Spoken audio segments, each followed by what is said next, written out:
Hello all and welcome to another Parry's Pickups. Now, big week in gaming this week. I finally got my copy of Zelda Breath of the Wild, and it's every bit as good as the reviews say.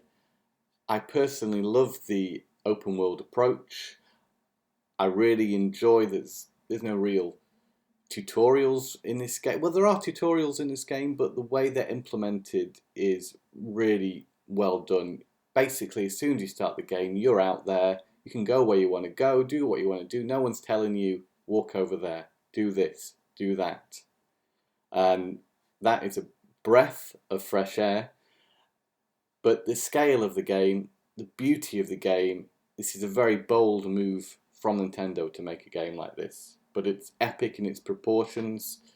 It's a wonderful adventure that you can pick up for an hour and have a good time with it. You know, it's accessible like that. In the past, I'd have a Zelda game and I think, well, this is a commitment. If I sit down and play this now, I'm committing to something big.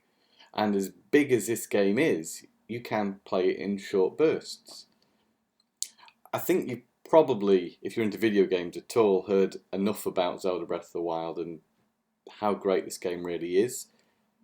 So I won't talk about it too much. I was mentioning a few little things that I find a little frustrating is I do struggle with the item management a little bit. I have now got used to changing weapons on the fly, which at the beginning I found a little bit awkward. But I never thought the controls in this game were bad. Just some things could have been implemented just a little bit better. I'd love to be able to press a button to just drop an item instead of having to go into the menu screen and do that. If you can do that, please let me know, because as most games nowadays, this game doesn't have an instruction book. so that would be a minor niggle I have about this game. Other than that, I don't know what I can say about it really. Just it's really good and very accessible. Looks great on the Wii U, by the way. This is a Wii U version of the game. It's quite evident there from the top of the box.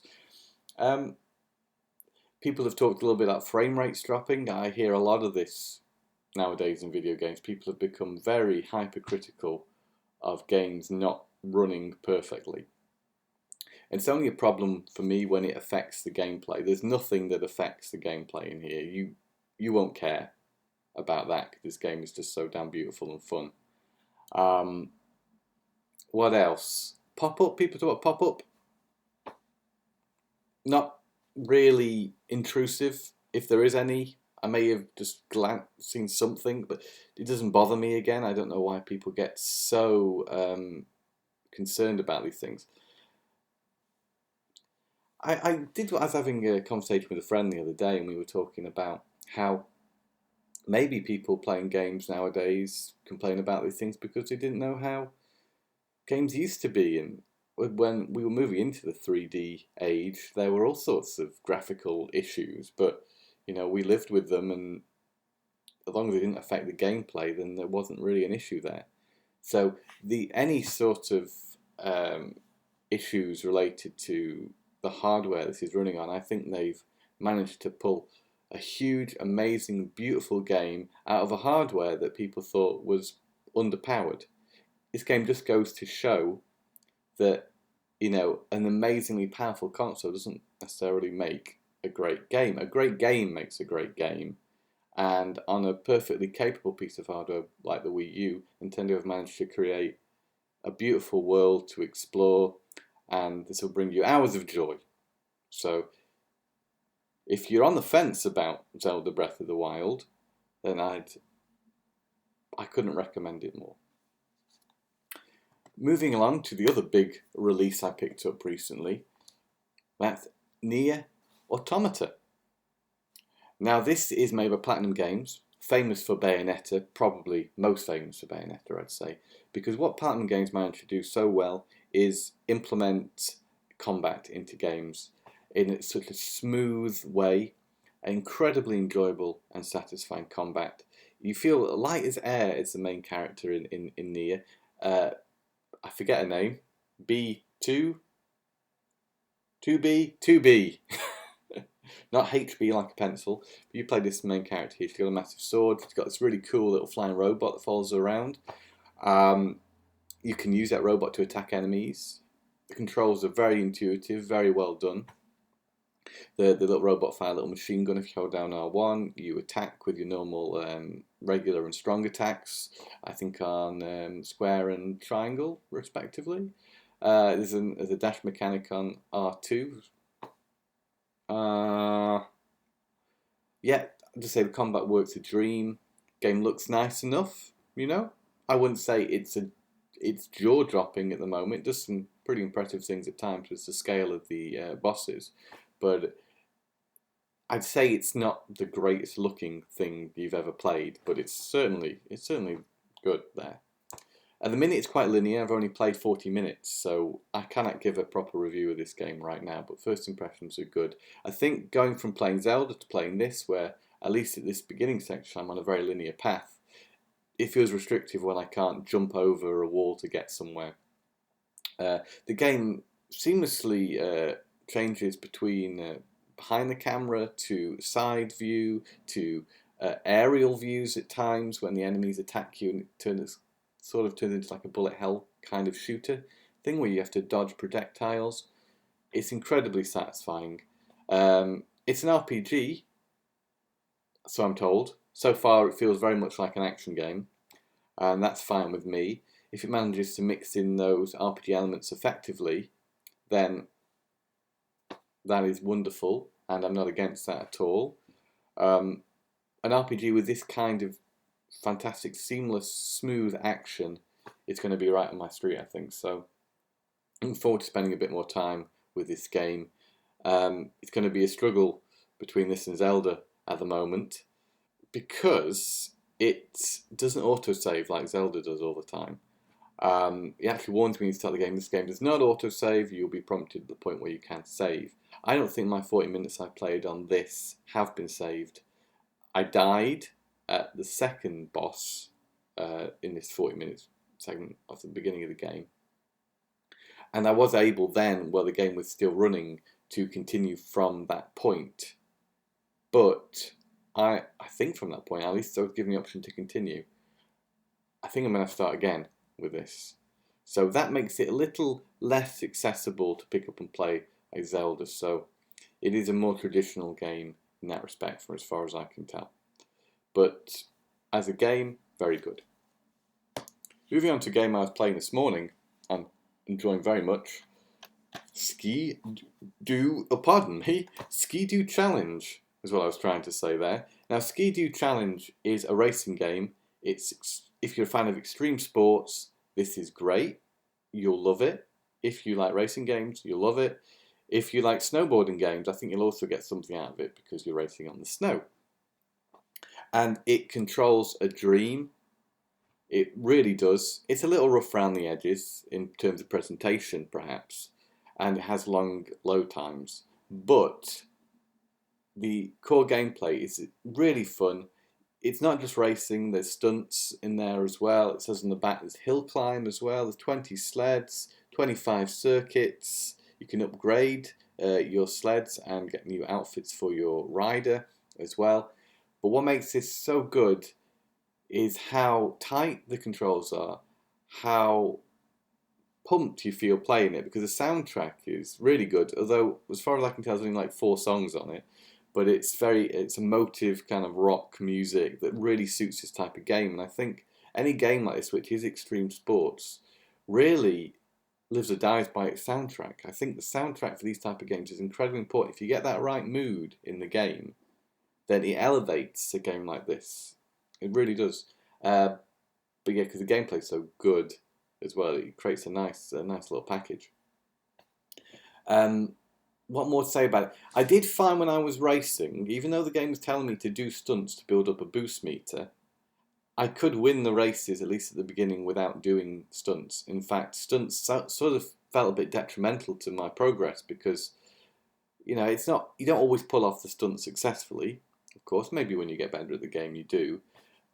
But trying to do the stunts to build up my boost meter, to go faster, didn't feel necessary. I didn't need to boost to win the the game. And you'd think that, well, as long as I can get my boost meter up nice and high, if I do fall off my Skidoo, then I can, or snowmobile or whatever they're called. Skidoo sleds, yes, okay.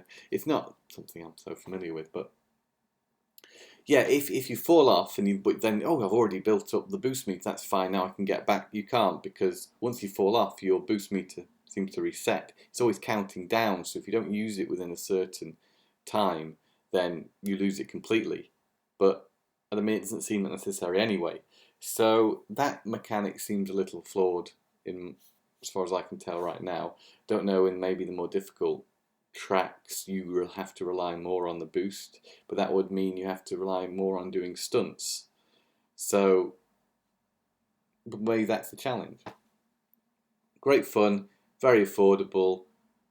I heard about this through a YouTube channel. I think it was Metal Jesus Rocks, actually.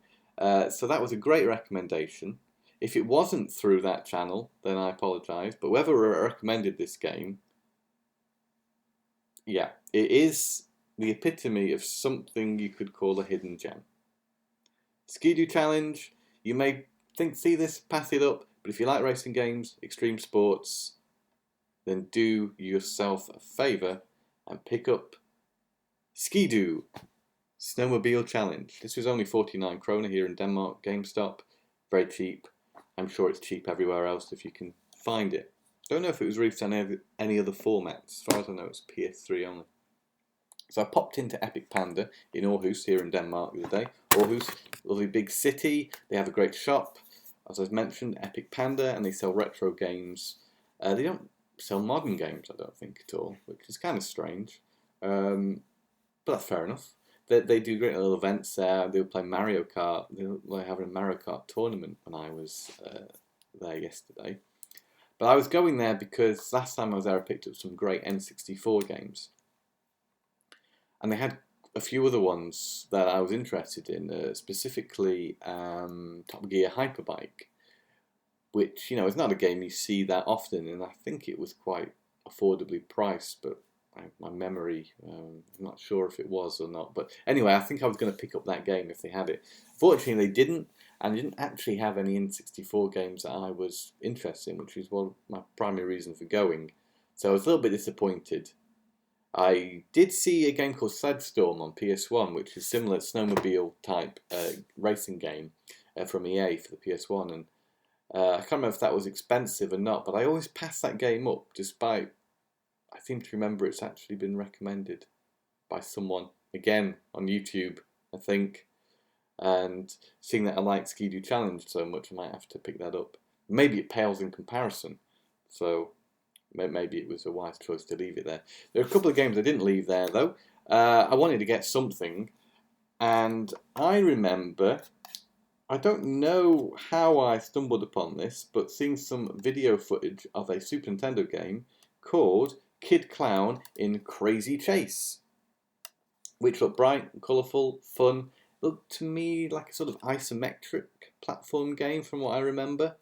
But I remember being taken with it when I saw a video of it online. So at 100 kroner, I thought, well, I could do far worse and try it out at least. So pick that up. Don't have a Super Nintendo here in Denmark, so I can't play it yet, but eventually. And here we have Metal Gear Solid 3 Subsistence, which is a game I used to own way back when I used to work in games retail. And I got it for stupidly cheap price. Stupidly cheap, actually. So I sold it because I'm not a massive Metal Gear fan. I tried to play Metal Gear Solid 3, but I didn't find it as accessible as I would have liked. I know this game is considered a masterpiece, one of the best, if not the best in the series. I will go back to it someday, I'm sure. Especially now I have this version, which, as I know, it comes with extra games. Some of the original Metal Gear games on the MSX, I think. So that's across 3 discs. You've got Disc 1 Subsistence, Disc 2 Persistence, and Disc 3 Existence. And I'm going to check these out. but I kind of regret selling it in a way, because even though maybe I'm not so much into Metal Gear Solid 3, I know there's other games on this collection that I might play. So when I saw it at 100 kroner, which, you know, is pretty good for this game. You're looking at about 25 to 30 pounds on eBay now. I remember when I sold mine, I got a little bit more for it, I thought. But this game maybe isn't as collectible as it used to be. I kind of get that feeling now. But still a collectible game, and I still think 100 kroner, about 10 British pounds, is a good price to pay for it. So I thought I had to pick that one up, really. And that's it for the moment. Tried to keep it reasonably brief. I could talk about Zelda forever. But yeah, there's some recommendations there. So if you like the sound of any of those, then let me know if you picked them up and played them. I guess many of you have played Zelda and Nier, perhaps. Love to hear your thoughts on those games in the comments. And that's it for this episode. Thank you very much for taking the time to watch this video. Do check out the other content on blastprocess.com. We've got new videos coming quite regularly now. Mike's doing a lot of Let's Play videos, so if you want to check those ones out. There's trying to do a regular feature now called, well, I'm calling it under a place called BP Classics. So that's videos we did. Well, some of them are like 7 years old now. They're really old videos, but they were videos which I think turned out really well for the time, at least. You know, I think we've progressed a little since then. But what I'm doing is re-editing those into one part, because the videos I've been posting so far were originally two-parters, when YouTube's limit was at 10 minutes, I think, at the time. So we squid them together. Some of the audio has gone out of sync on these older videos, so I've tried to readjust the audio so it fits properly. And yeah, the one that's available right now is the CDI Memories one. You can check that out with me and Mike looking, well, I'm looking certainly a little different. There's no beard there, but skinnier, I suppose. Mike sort of looks the same from what I remember, but that's beside the point. Do check that one out if you're interested in the Philips CDI. And then there'll be the very first episode of Mega Drive Gary up right now, or, you know, very soon, depending on when you're watching this video. Mega Drive Gary. Our friend Gary Edwards was a big fan of the Mega Drive growing up. We brought him in to talk about one of his favourite Mega Drive games, which was Micro Machines. So great game. We did a little video about it. You should be able to check that out on the BP Classics playlist. We're calling it, I think we're calling it Mega Drive Gary... Micro Machines, Mega Drive Gary Episode 1 Redux. I think we'll call it. That's a very long title though, so I might rethink that. Anyway, thanks again, and until next time, bye for now.